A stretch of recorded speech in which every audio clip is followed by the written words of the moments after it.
My ex-wife vanished 13 years ago, leaving her autistic son with me. I didn't know that sentence would become my whole life. Back then, Evan was 4. He didn't speak much, just routines, patterns, quiet rules that kept the world from crashing into him. Every morning started the same way. Same PBS channel, same volume. Peanut butter sandwich cut into 2 exact triangles. Toy cars lined up bumper to bumper on the coffee table, red to blue like a silent parade. Dana hated that life. The night she left is burned into me like a scar. Late October, rain tapping the porch roof, wind pushing against the siding like it wanted inside. I'd just come home from fixing a stuck relay on an old hotel elevator, still smelling like oil and metal. Evan was on the floor, rocking gently, hands over his ears. Dana came in late. Expensive perfume. Wrong for our kitchen. "I'm done tiptoeing," she snapped, kicking off her heels. One hit the baseboard hard enough to make Evan flinch. His rocking sped up, panic rising. I dropped beside him and hummed the 3-note tune that usually grounded him. My shoulder touched his. His breathing slowly tried to match mine. "Look at you," Dana said, watching us like a mess she didn't want to clean. "You're turning into him." That one hurt more than it should have. She told me she met someone. Naples, sunshine, a real life. "I'm not spending the rest of my life trapped here," she said, eyes flashing, "trapped by this." "This is your son," I said, pointing without meaning to. She flinched. "He's my son," she repeated, like she was testing the sentence. Then she said the words that ended our marriage. "You take him." A suitcase zipper screamed down the hallway. A black SUV idled outside. She didn't kneel, didn't hug Evan, didn't say his name. "You'll be fine, Ray," she said before stepping into the rain. She never came back. For 13 years she didn't call. Not on birthdays, not on holidays, not when Evan learned to tie his shoes at 11 and beamed like he'd climbed Everest. One card arrived once. No return address. Just Mom written inside. Evan studied it, slid it under a stack of paper, and never mentioned it again. Those years were quiet battles. Grocery stores with buzzing lights and staring strangers. Therapy appointments. School meetings filled with acronyms I nodded through. Bills stacked in a shoebox by the door. My hands grew rough fixing elevators that carried strangers safely up and down, while I learned how to steady my son through a world that never slowed down for him. Then Evan found paint. Not landscapes, not people. Details. Cracks in walls, rusted locks, utility meters. He didn't imagine things, he recorded them. An art teacher noticed. A gallery called. I thought it was a scam until the woman on the phone said numbers that didn't make sense. $3.9 million. Evan didn't change. If anything, he got quieter. Asked questions about money, about signatures, about why people fought over things they didn't make. And that's when Dana came back. She walked into the courthouse in a cream blazer, spine straight, smile calm. A lawyer at her side, young, glossy, confident. Mine leaned in and whispered the truth. She can argue guardianship, say Evan isn't competent to manage money. My throat tightened. 13 years of holding everything together, and now this? "Let her take it," I said quietly.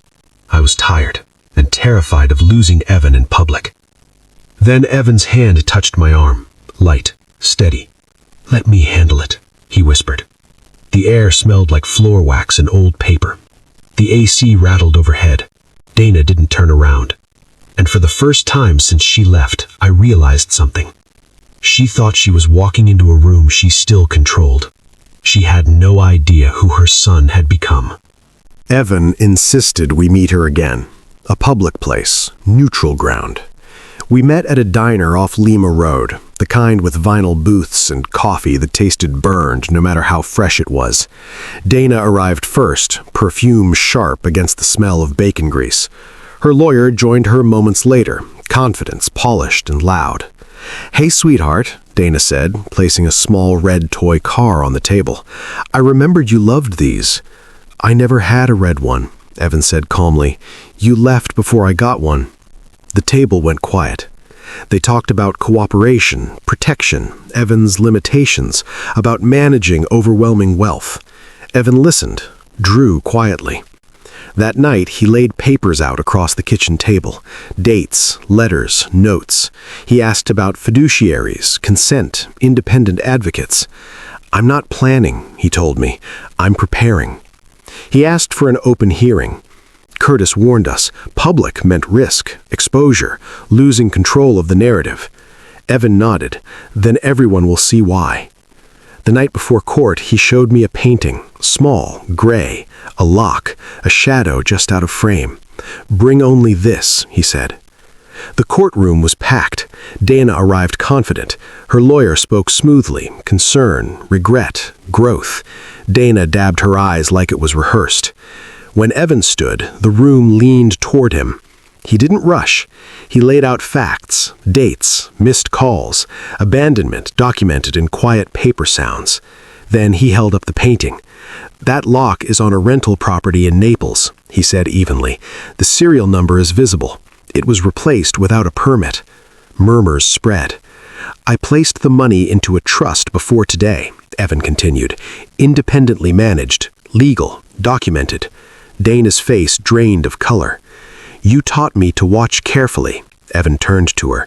"You just forgot I was watching." The ruling came a week later. The trust stood, guardianship denied. The judge said abandonment isn't erased by regret discovered after money appears. Dana didn't cry, she just left. Outside, reporters swarmed. One asked Evan why he did it. "Because money should follow responsibility," he said. At home, the house felt lighter. Same routines, same quiet, but something underneath had shifted. Evan began painting again. Softer things this time. Porch lights, dusk, stillness. I used to think protecting him meant keeping the world away. Turns out, I taught him how to stand in it. The courthouse emptied the way storms do, suddenly, then all at once. Reporters scattered, doors thudded shut. The echo of raised voices dissolved into the ordinary sounds of traffic and footsteps. Evan walked beside me with the same careful pace he always used, backpack straps aligned, shoulders level. He didn't look back. In the car, he buckled his seatbelt. Click, pause, tug, secure. The ritual mattered. It always had. I waited for the shake that sometimes followed big moments, the delayed tremor after adrenaline burned off. It didn't come. "You okay?" I asked. "Yes," he said. After a few seconds, he added, "They were afraid." "Who?" "The ones who talked the most." That was Evan. He didn't explain unless it was needed. He observed, then filed the truth away where it couldn't be bent. The week after the ruling was quieter than the 13 years before it. That surprised me. I'd expected celebration or exhaustion or the crash that follows relief. Instead, there was a steadiness I hadn't felt since before Dana left. Curtis called once to say the paperwork would take time.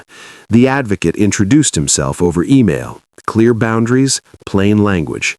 Evan read everything, nodded once, and went back to painting. He painted smaller pieces now, details again, edges, numbers, the corner where light softened into shadow. It wasn't fear that had shrunk the canvases, it was intention. He was choosing what deserved space. A letter arrived from Florida. No apology, no questions, just a notice about a change of address and a forwarding request for legal correspondence. I slid it into a drawer and didn't mention it. Evan never asked. He didn't need to.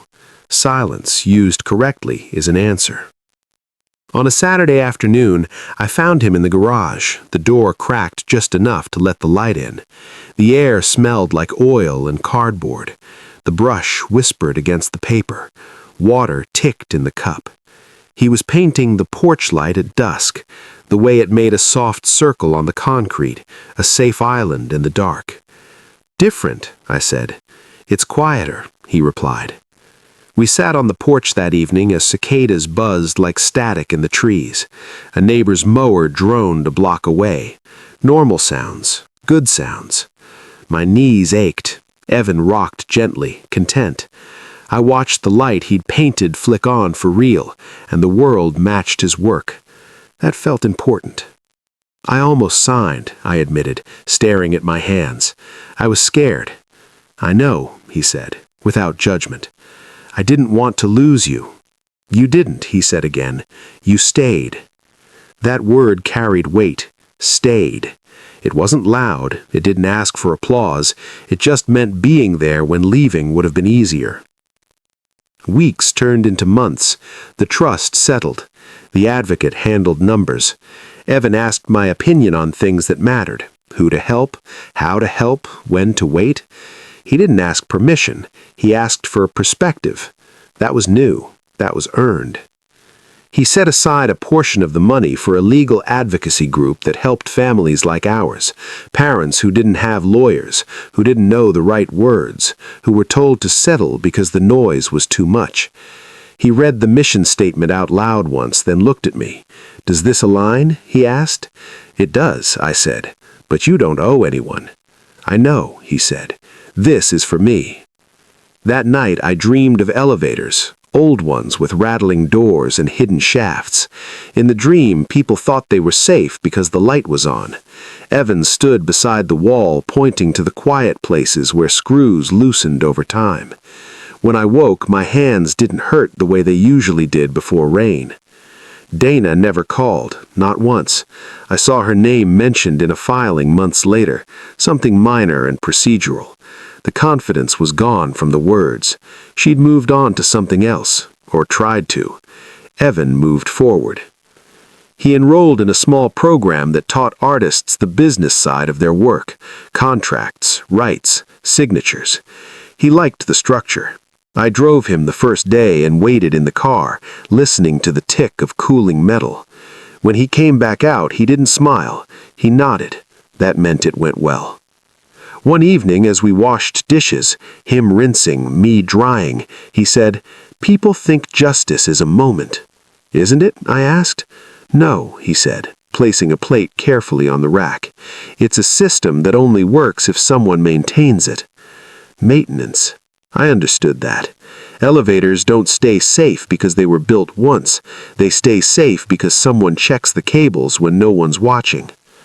The house found its old rhythms again. Morning light through the blinds, coffee gurgling and clicking, Evan lining his mug with the edge of the table. Same routines, same quiet, but the silence wasn't heavy anymore. It was chosen. One afternoon, I found an old photograph while cleaning a drawer. Dana, younger, smiling. Evan as a toddler, eyes wide, hands uncertain. I held it for a long moment, then slid it back where it belonged. Some things don't need to be displayed to be understood. As the seasons shifted, Evan's work changed again. More light, less shadow, still precise, still honest. The porch light returned in different hours, different weather, a constant in a changing world. I used to believe strength announced itself, stood tall, spoke loud, won clean. I know better now. Strength can be quiet. It can wait. It can prepare. And when the moment comes, it doesn't raise its voice.